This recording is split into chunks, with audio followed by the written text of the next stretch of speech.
बंधक बन गए बैंक वाले।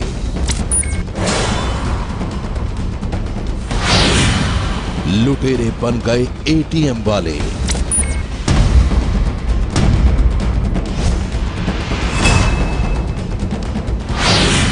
एक पल में हुआ 99 करोड़ का चमत्कार।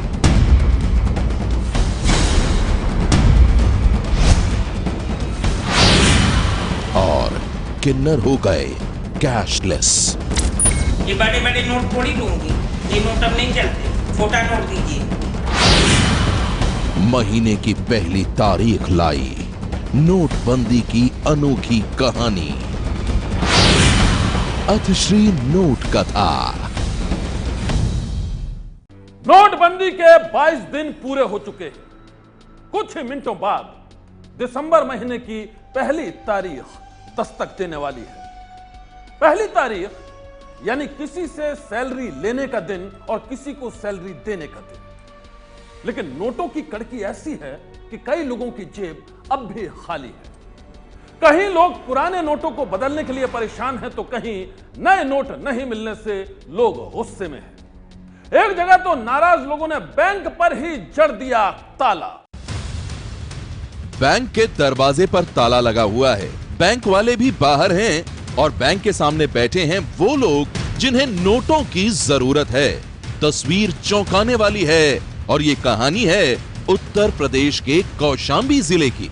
दरअसल कौशांबी जिले के सराय अकिल इलाके के पुरसाख गांव में लोग इस बात से गुस्से में हैं कि उन्हें नोट नहीं मिल रहे हैं। लोग पिछले 5 दिनों से लाइन में बैठे हैं, लेकिन बैंक वालों ने उन्हें खाली हाथ वापस लौटा दिया। आखिरकार लोगों का गुस्सा जब फूट पड़ा तो उन्होंने बैंक में ही ताला जड़ दिया।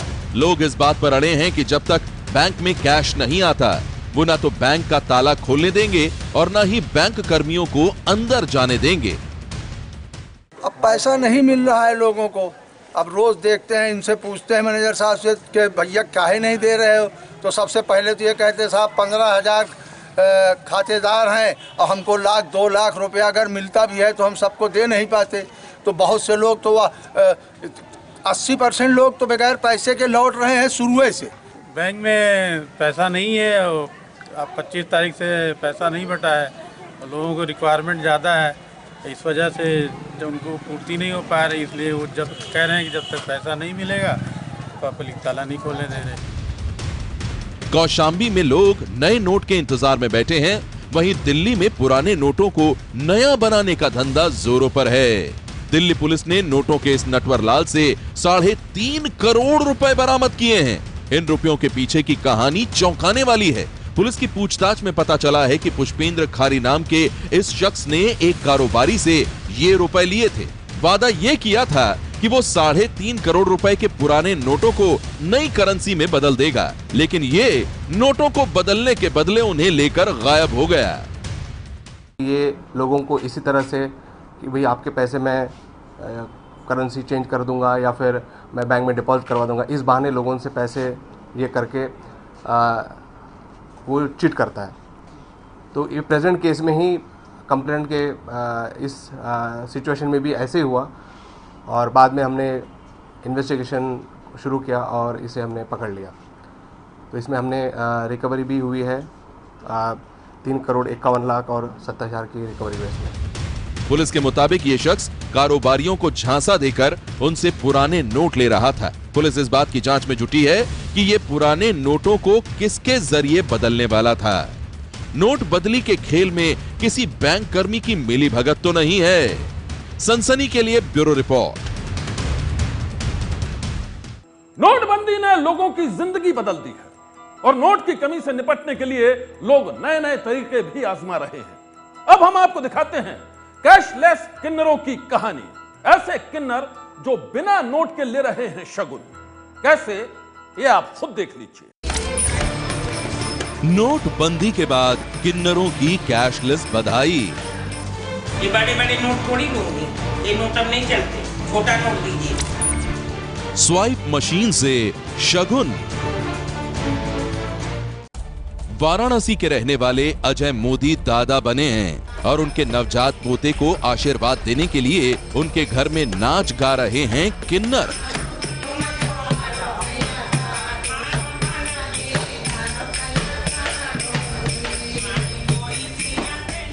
परिवार का हर सदस्य बेहद खुश है और ढोल की थाप पर नाचते गाते किन्नर पोता होने की खुशी में अच्छा शगुन मिलने की उम्मीद में खुशी से झूम रहे हैं।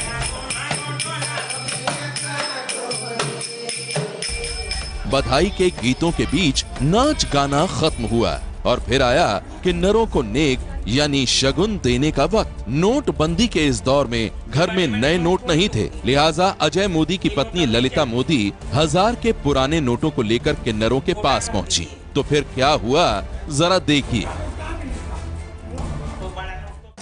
ये बड़े बड़े नोट थोड़ी लूंगी, ये नोट अब नहीं चलते, छोटा नोट दीजिए। छोटा नोट है नहीं, छोटा नोट कहाँ मिलेगा बोलो? तो बड़ा नोट तो चलता नहीं है। तुम बोलो छोटा नोट कहाँ मिलेगा? ये नोट नहीं चलेगा। किन्नरों ने 1000 के पुराने नोट लेने से मना कर दिया। उनका कहना था कि अगर देना है तो छोटे छोटे नोट दीजिए। वो ये बंद हो चुके नोटों को लेकर क्या करेंगे? किन्नरों की इन बातों को सुनकर वहां मौजूद हर शख्स दुविधा में पड़ गया। नोटबंदी के इस माहौल में जब एटीएम और बैंकों के बाहर लंबी लंबी कतारें लगी हुई हैं, बैंकों के पास कैश की किल्लत है, ऐसे में वो किन्नरों को शगुन देने के लिए नोट कहां से लाएं? किन्नर घर पर बैठे हैं, बिना शगुन लिए वो जाने वाले नहीं हैं और घर में चंद पुराने नोटों के सिवाय इतने रुपए भी नहीं कि जिससे नेक की रकम पूरी की जा सके। परिवार परेशान था। इसी बीच किन्नरों के मुखिया ने कहा, कोई बात नहीं, कैश नहीं है तो कैशलेस बधाई ही दे दो। फौरन उसने अपने पास रखी हुई स्वाइप मशीन निकाली और आगे बढ़ा दी। फिर आप अपना एटीएम दीजिए, मुझे कार्ड दीजिए, मेरे पास है मशीन। आप भी इधर आइए भैया, आप अपना कार्ड दीजिए, कार्ड से कार्ड दो, स्लिप निकाल दो ना, फुल स्लिप निकाल दो, तो खाली साइन कराना। नोटबंदी के बीच किन्नरों के शगुन लेने के इस कैशलेस अंदाज को देखकर हर किसी की आंखें फटी की फटी रह गईं। किन्नरों ने स्वाइप मशीन से शगुन लिया, बाकायदा पर्ची पर साइन करवाया। एक पर्ची अपने पास रखी और दूसरी अजय मोदी को पकड़ा दी। किन्नरों का कहना है कि अब वो भी नए दौर के साथ हैं। बड़ा नोट अगर किसी के पास नहीं है तो वो हम मशीन से ले लेंगे, एटीएम द्वारा, हमको कोई तकलीफ नहीं है। स्वाइप मशीन से शगुन लेने वाले किन्नरों का कहना है कि सरकार के इस कदम से उन्हें तकलीफ तो हुई, लेकिन स्वाइप मशीन का इस्तेमाल करने से उनकी मुश्किल खत्म हो गई है। वो नोटबंदी के फैसले पर मोदी सरकार के साथ हैं और अपने ही अंदाज में दे रहे हैं प्रधानमंत्री नरेंद्र मोदी को बधाई। सनसनी के लिए वाराणसी से संतोष चौरसिया की रिपोर्ट। जेब में नोट ना हो तो कोई बात नहीं, अब मंदिर में कैशलेस दान या चढ़ावा दिया जा सकता है।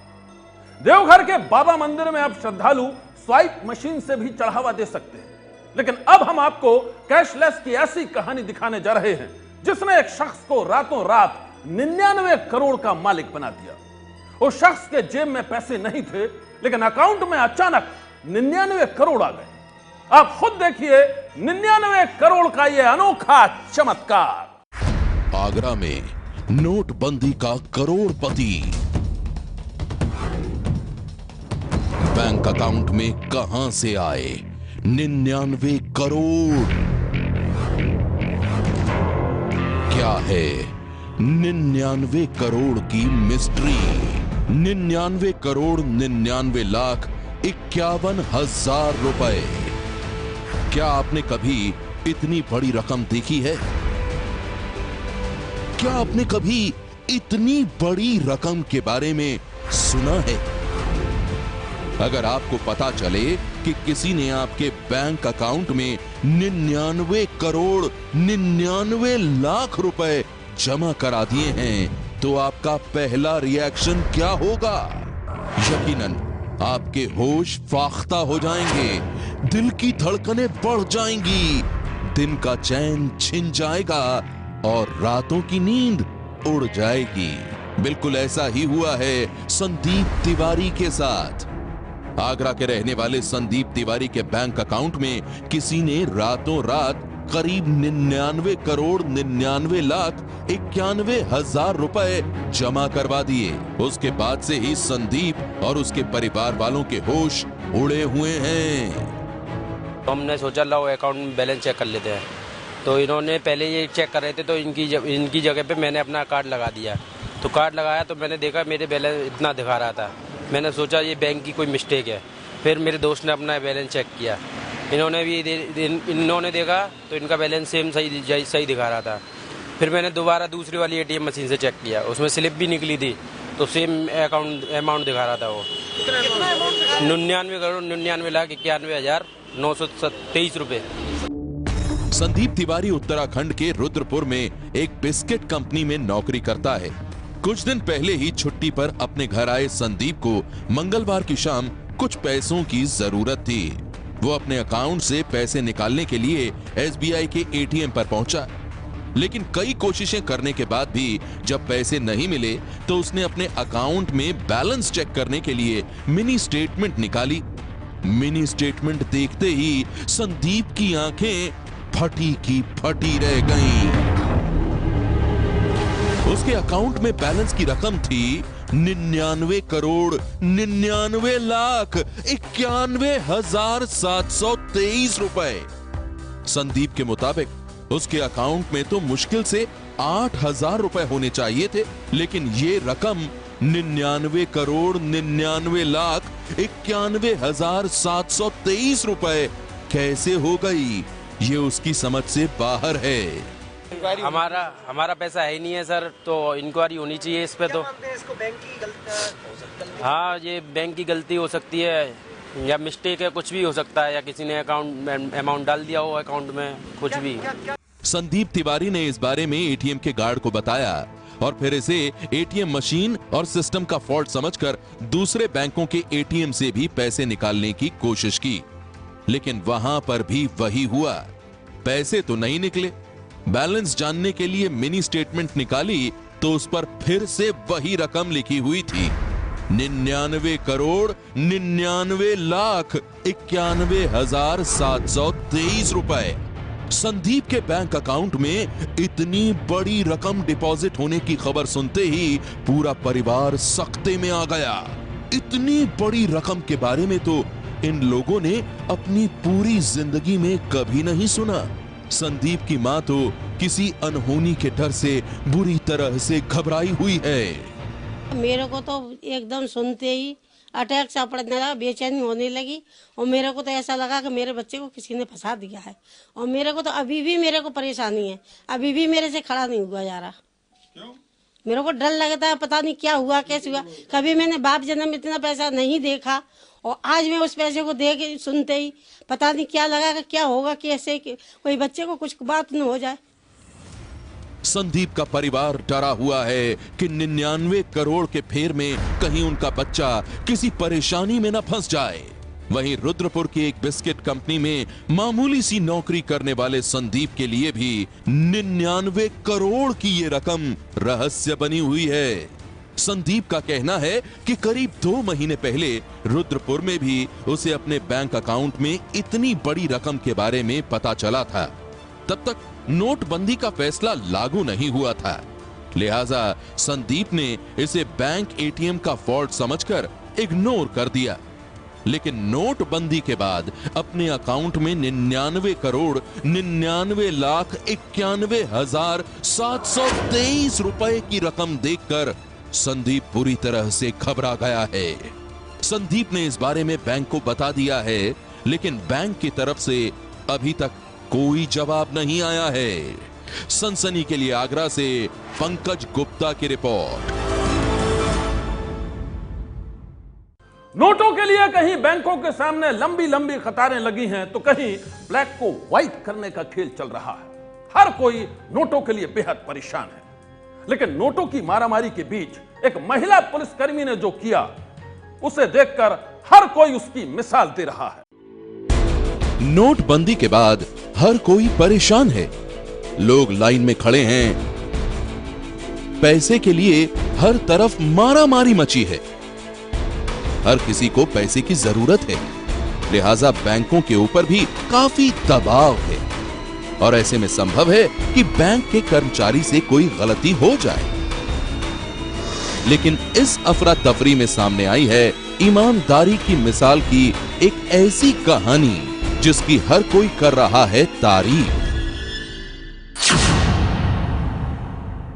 नोटबंदी के बाद एक बहुत बड़ा दबाव बैंकों पे है, बैंक के कर्मचारियों पे है और इस दबाव के दौरान कुछ ना कुछ गड़बड़ियां हो जाती हैं। कभी कैश ज्यादा चला जाता है, कभी कम चला जाता है। मगर जब कैश ज्यादा चला जाता है तो उसमें भी सारी तोहमत बैंक के कर्मचारी पे लगती है, उसको अपने जेब से, अपने अकाउंट से पैसे जमा करना पड़ता है। मगर बैंकों में ऐसे मौके बहुत कम आते हैं जब यदि किसी अकाउंट में पैसे ज्यादा चले जाएं और वो जिस कस्टमर के पास गए हो वो उसे वापस करने भी आए। हम भोपाल के न्यू मार्केट की SBI ब्रांच में हैं और यहाँ पर सपना शर्मा है जो पुलिस कांस्टेबल हैं और इनके अकाउंट में कल पैसे ज्यादा चले गए थे, आज उसको लौटे नहीं हैं। सपना जी, क्या हुआ था? सर, मैं 20,000 रुपीज लेने आई थी, लेकिन सर के हाथ से 24,000 चले गए थे। लेकिन मैंने तुरंत काउंट नहीं किए थे। ऑफिस पहुंच के शाम को 7 बजे मैंने चेक किए तो वो 24,000 थे। तो मैं उस समय सर को वापस करने नहीं आई, लेकिन मैं अभी उनको 4,000 रुपए वापस करने आई हूँ। तस्वीरों में दिख रही इस महिला का नाम है सपना शर्मा। पेशे से कांस्टेबल सपना की हर तरफ चर्चा हो रही है। हुआ यूं कि सपना मंगलवार को स्टेट बैंक की भोपाल शाखा में 20,000 रुपए कैश लेने के लिए आई थी, लेकिन कैशियर ने गलती से 20,000 की बजाय उनको 24,000 रुपए दे दिए। उस वक्त सपना ने नोटों की गड्डी की गिनती नहीं की और रुपए लेकर घर चली गईं। लेकिन जब घर पहुंचकर उन्होंने कैश को गिना तो उन्हें 4,000 रुपए ज्यादा मिलने की बात पता चली और जैसे ही उन्हें ज्यादा पैसे मिलने की बात पता चली वो दूसरे दिन बैंक में पैसे वापस करने चली आईं। सर, एक तो मैडम ने जो दिए उसके लिए मैं बहुत थैंकफुल हूँ कि मैं कल रात तक परेशान था कि मेरे 4,000 रुपए कहाँ चले गए। बैंक वाले कुल कैश में 4,000 रुपए कम होने से परेशान थे, लेकिन सपना जब पैसे वापस कराने आई तो बैंक वालों ने राहत की सांस ली।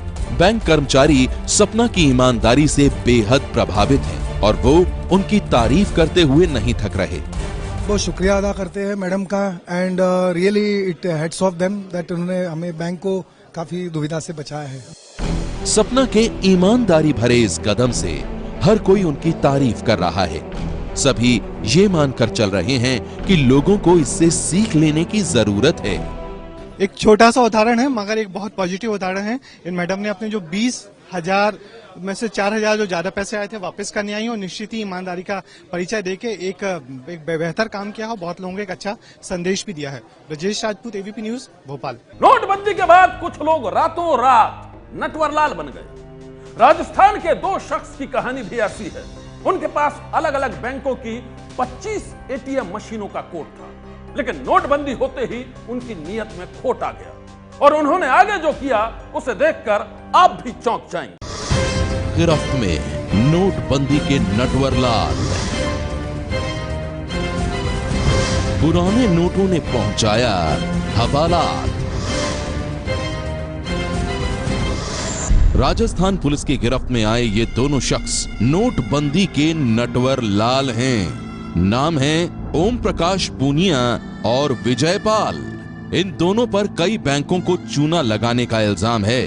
पुलिस के मुताबिक ओम प्रकाश पूनिया और विजयपाल 8 नवंबर को नोटबंदी का ऐलान होने के बाद बैंकों के करीब 70 लाख रुपए लेकर फरार हो गए थे। CMS info private limited company के assistant branch manager Sunil Kumar ने दिनांक 24/11 को अभियोग पंजीबद्ध कराया था कि हमारी कंपनी ये बैंकों से कैश लेके ATM में नकदी जमा कराने का काम करती है, जिसके लिए 25 ATM की जिम्मेदारी हमने झुंझुनू में ओम प्रकाश और विजयपाल कर्मचारी को दी हुई थी, जो कि नोटबंदी के दौरान 8 तारीख से उनको बैंक वो ATMs में रखे हुए रुपए वापस बैंकों में जमा कराने थे, लेकिन इन लोगों ने 5 ATM के रुपए जमा नहीं कराए और फरार हो गए। ओम प्रकाश पूनिया और विजयपाल ATM में पैसा जमा कराने वाली एक कंपनी CMS इन्फो कंपनी में काम करते थे। राजस्थान के झुंझुनू में अलग अलग बैंकों के 25 ATM से पैसा निकालने और जमा कराने की जिम्मेदारी इन दोनों के कंधों पर होती थी। पुलिस के मुताबिक 8 नवंबर को जब नोटबंदी का ऐलान हुआ तो उसके कुछ समय बाद इन दोनों को एटीएम से 1000 और 500 के पुराने नोट निकालकर उन्हें वापस बैंक में जमा कराना था।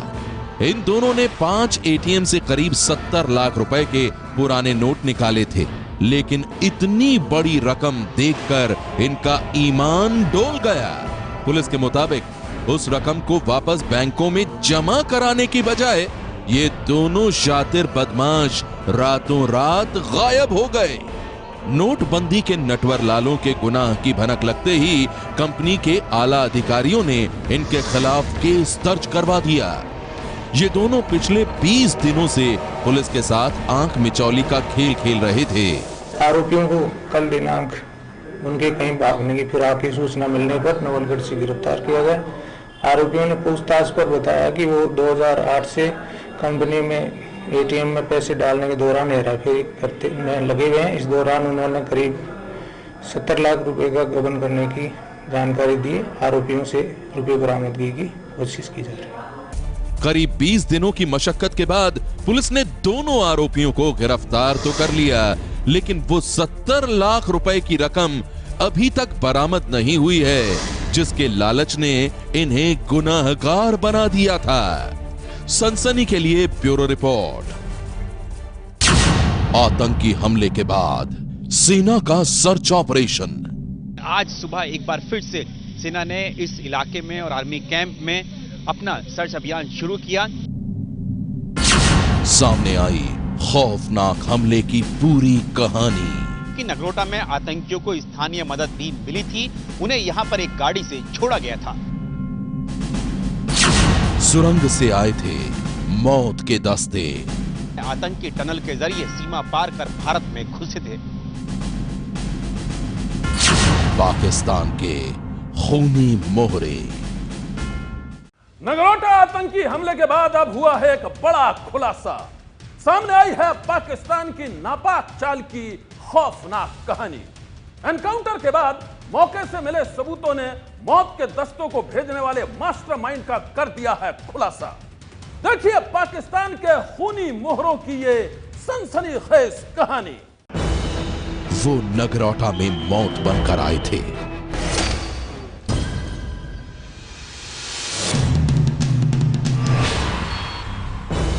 तबाही मचाने के लिए उन्होंने सेना के शिविर पर किया हमला।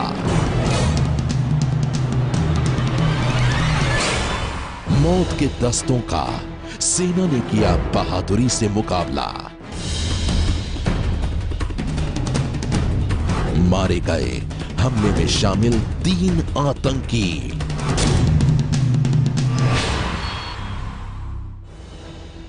आतंकियों के खात्मे के बाद सेना ने ली चप्पे चप्पे की तलाशी। मौका वारदात से मिले हर सबूत की बारीकी से की गई पड़ताल, और अब जो खुलासा हुआ है उसकी कहानी ने पूरे देश में फैला दी है सनसनी।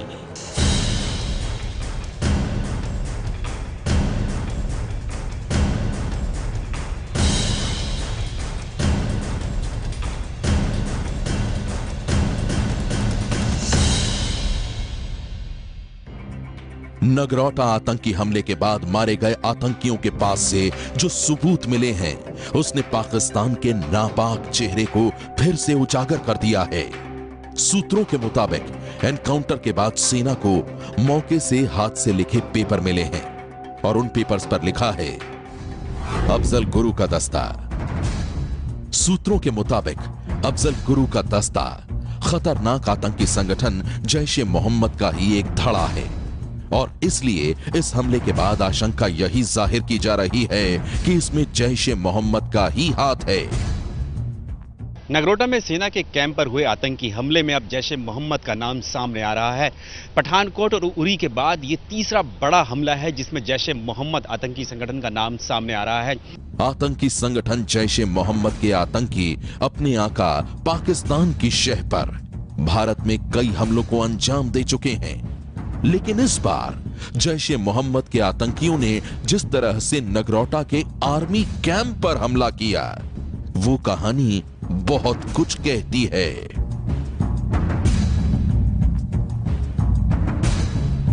माना जा रहा है कि नगरोटा आर्मी कैंप पर हमला करने वाले आतंकी काफी पहले से ही जम्मू कश्मीर में मौजूद थे। सेना के कैंप तक वो एक गाड़ी में आए थे और फिर वो गाड़ी उन्हें यहां छोड़कर चली गई। यानी कि आतंकी यहां तक अपने किसी स्लीपर सेल के एजेंट के जरिए ही पहुंचे थे।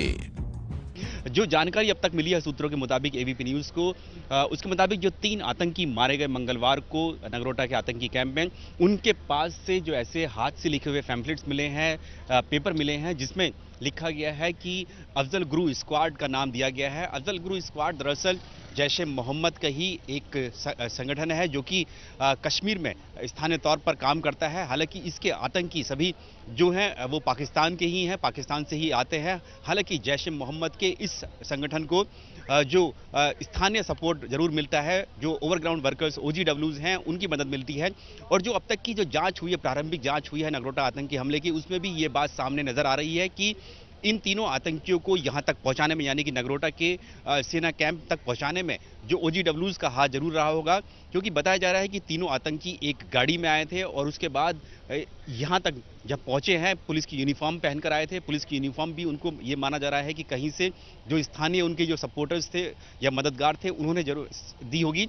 इसके अलावा जो बताया जा रहा है कि इस कैंप की जो रैकी भी की गई थी, क्योंकि इतनी सटीक जानकारी के साथ जो तीनों आतंकी घुसे हैं, उससे यही लगता है कि उनके पास पहले से जानकारी थी कि कहां पर कौन सी जगह है। क्योंकि जैसे ही वो घुसे पुलिस यूनिफॉर्म में, गेट पर घुसते हैं, जो हमला करते हैं, जो वहां पर सुरक्षाकर्मी थे, और उसके बाद ग्रेनेड फेंकते हुए सीधे ही वो ऑफिसर्स मैस की तरफ चले जाते हैं। तो उससे ऐसा लगता है कि उनको पहले से इस इलाके की, इस पूरे एरिया की जानकारी थी। आतंकी तबाही के सारे साजो सामान के साथ आए थे। उनके पास भारी मात्रा में हथियार और ग्रेनेड लॉन्चर थे। आतंकियों की AK-47 पर साइलेंसर भी लगा हुआ था ताकि फायरिंग की आवाज ना हो सके। आर्मी कैंप के अंदर दाखिल हुए तीनों ही आतंकियों ने पुलिस की वर्दी पहन रखी थी और फिर उन लोगों ने घात लगाकर हमला कर दिया। सबसे पहले आतंकियों ने कैंप की 4 दीवारी पर बने एक मोर्चे पर तैनात जवान को मार गिराया। उसके बाद कैंप में ग्रेनेड फेंककर वो सीधे ऑफिसर्स मेस पहुंचे। यहां पर 2 अधिकारियों की पत्नियां अपने अपने बच्चों के साथ मौजूद थीं। साथ ही मेस में काम करने वाले जवान भी मौजूद थे। सिंगल ऑफिसर्स अकोमोडेशन भी करीब ही थे। ऐसे में आतंकियों को रोकने के लिए सेना के जवानों ने भी गोलीबारी शुरू कर दी। तीनों आतंकियों ने कैंप में घुसने के तुरंत बाद ऑफिसर्स मेस में वो दाखिल होना चाहते थे, जहां पर जो जवान मौजूद थे और साथ ही जो सेना के अधिकारी थे उनकी परिवार वाले मौजूद थे। वहां पर वो उन लोगों को बंधक बनाना चाहते थे। लेकिन शुरुआत में ही मेजर गिरीश ने, जो QRT के इंचार्ज थे, वो QRT में गए और उस ऑफिसर्स मेस तक पहुंचे और वहां जाकर उन्होंने आतंकियों से तो मुकाबला किया ही, फायरिंग की, साथ ही जो लोग फंसे हुए थे ऑफिसर्स मेस में उनको वहां से निकाला। उसी दौरान ही उनके गोली लगी, जिसके चलते वो शहीद हो गए। उनके साथ साथ वहां पर 3 और जवान शहीद हुए। गोलियों की ये आवाज जब ड्यूटी पर तैनात मेजर अक्षय गिरीश ने सुनी तो वो भी ऑफिसर्स मेस के पिछले हिस्से में पहुंच गए। मेजर अक्षय गिरीश ने अपने साथी जवानों के साथ फंसे हुए लोगों को निकालना शुरू कर दिया और फिर आतंकियों से लोहा लेते हुए वो शहीद हो गए।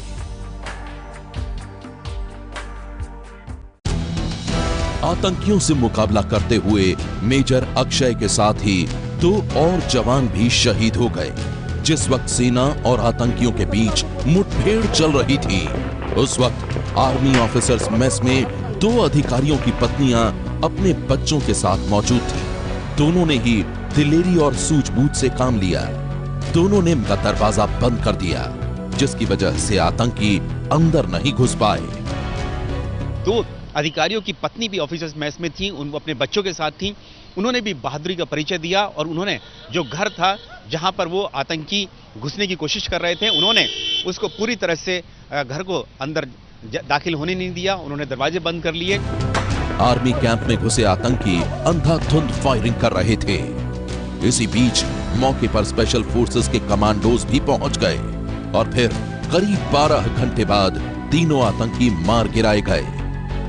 आतंकी थे वो अंदर घर में घुस नहीं पाए क्योंकि दोनों अधिकारी जो थे वो नाइट ड्यूटी पर थे और उनकी पत्नी और दोनों छोटे छोटे बच्चे उनके साथ थे। उन्होंने भी बहादुरी का परिचय दिया और इसी वजह से जो आतंकी अंदर नहीं घुस पाए और जो वहां पर जवान मौजूद थे उनको समय मिल गया ताकि आतंकियों को लंबे समय तक वो बांधे रखते और उन तीनों आतंकियों को मार गिराया गया।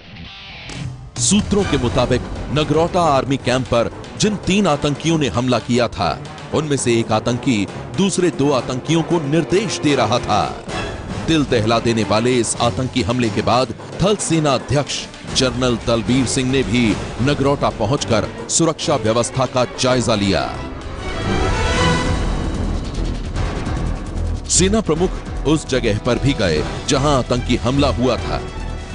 इसके बाद उन्होंने जम्मू हवाई अड्डे पर शहीद हुए 7 शहीदों को श्रद्धांजलि दी। नगरोटा की तरह सामा में भी आतंकियों ने घातक हमला किया था। आतंकियों के निशाने पर थी बीएसएफ की एक टुकड़ी और अब पता चला है कि हमले में शामिल वो आतंकी एक सुरंग के जरिए भारतीय सीमा में दाखिल हुए थे। सुरंग के रास्ते आए थे मौत के मोहरे और फिर गोलियों की आवाज से थर्रा गए लोग।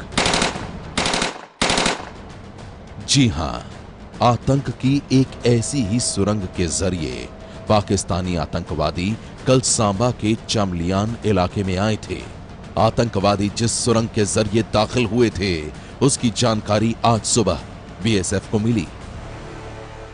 हमने अपने एरिया को इंच बाय इंच चेक करना जब शुरू किया तो हमने एक छोटा सा 2x2 का पैसेज डिटेक्ट किया। From the international boundary it was रफली अबाउट 75-80 मीटर्स। सुरक्षा एजेंसियां अभी उस सुरंग की जांच पड़ताल में जुटी हुई हैं, इसीलिए किसी को वहां जाने की इजाजत नहीं दी जा रही है। बताया ये जा रहा था कि ये सुरंग जो है एक शख्स के खेत में मिली थी और इसी सुरंग से थोड़ी सी आगे एक ट्यूबवेल है जो कि यहाँ पर गांव में खेतों में अक्सर होता है और इस सुरंग से निकलकर वो तीनों आतंकी उसी ट्यूबवेल में घुसे थे। पिछले कुछ महीनों में पाकिस्तानी आतंकवादी कई बार सुरंग के जरिए भारतीय सीमा में दाखिल होने की कोशिश कर चुके हैं।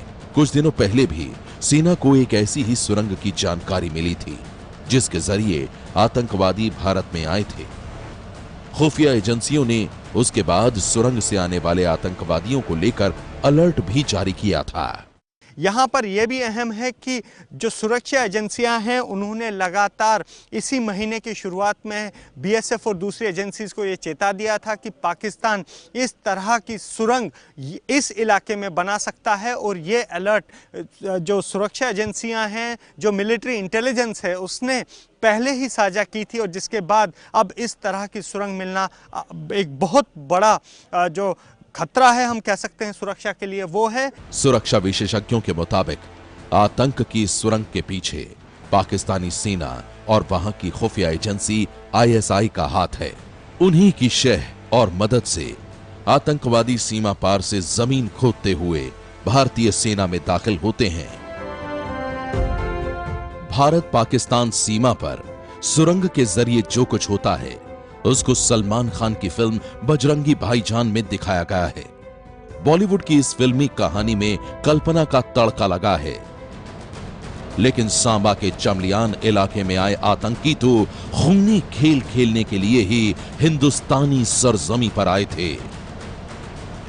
राहत की बात यह रही कि सुरक्षा बलों ने जल्द ही उनका खात्मा कर दिया।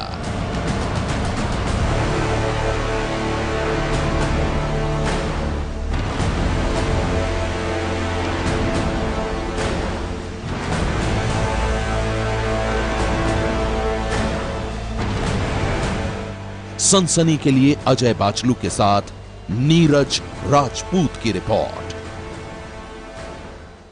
खून का वो आखिरी कतरा जो वतन की हिफाजत में गिरता है वही दुनिया की सबसे अनमोल चीज है। नगरोटा आतंकी हमले में आतंकियों का मुकाबला करते हुए शहीद होने वाले जवानों की शहादत पर पूरे देश को नाज है। और अब देखिए उन्हीं अमर शहीदों की कहानी।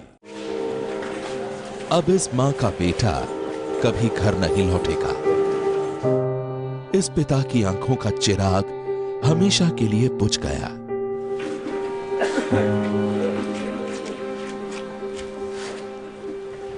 इस पत्नी का सुहाग हमेशा के लिए उजड़ गया। इस मासूम बेटी को प्यार करने वाले उसके पिता अब कभी नहीं आएंगे।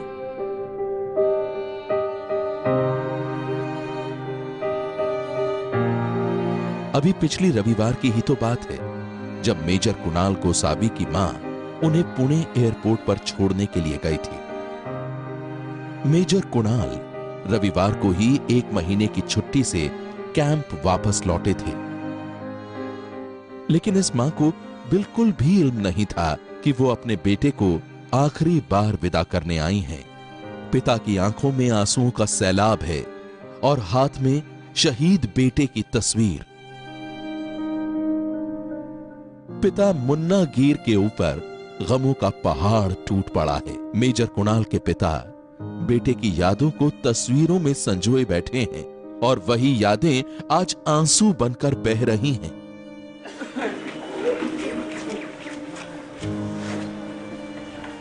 राष्ट्र रक्षा में बेटे के बलिदान का पिता को फक्र तो है, साथ ही पाकिस्तान को सबक सिखाने की बात भी कर रहे हैं। अभी तो लड़का गुजर गया,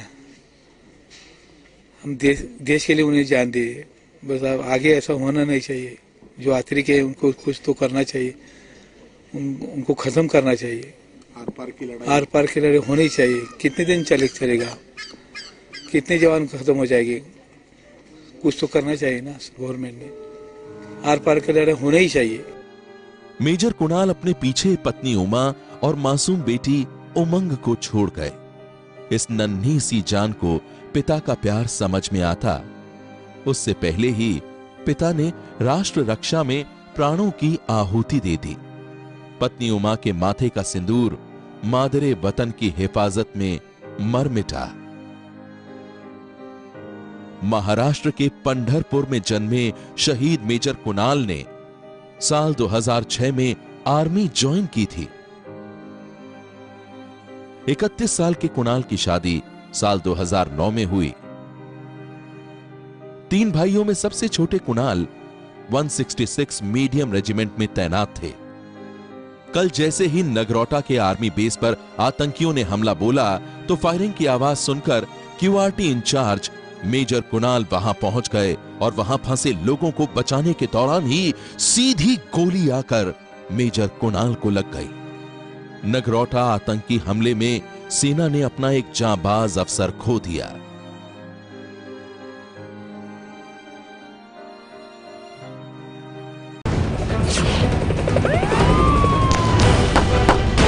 जहां पर हम खड़े हैं यहां पर भी फायरिंग की आवाजें आ रही हैं।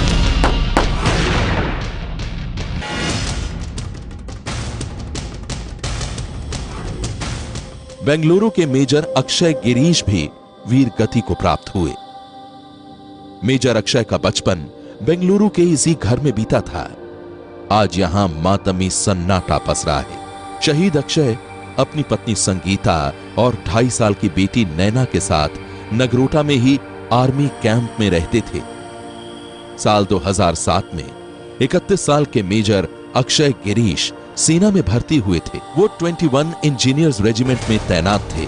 नगरोटा में ऑफिसर्स मेस पर हमला होते ही मेजर अक्षय मेस के पिछले हिस्से में पहुंच गए और लोगों को वहां से सुरक्षित निकालने लगे। इसी दौरान आतंकियों ने उन्हें अपना निशाना बनाकर ग्रेनेड से हमला बोल दिया। मेजर कुणाल और मेजर अक्षय ने राष्ट्र रक्षा में अमर बलिदान दिया है। देश उन्हें सलाम करता है।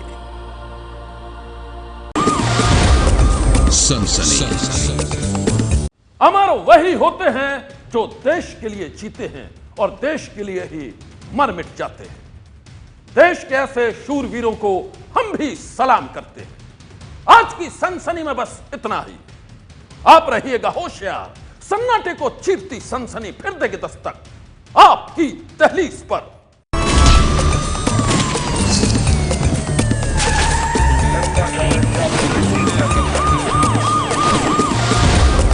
सनसनी।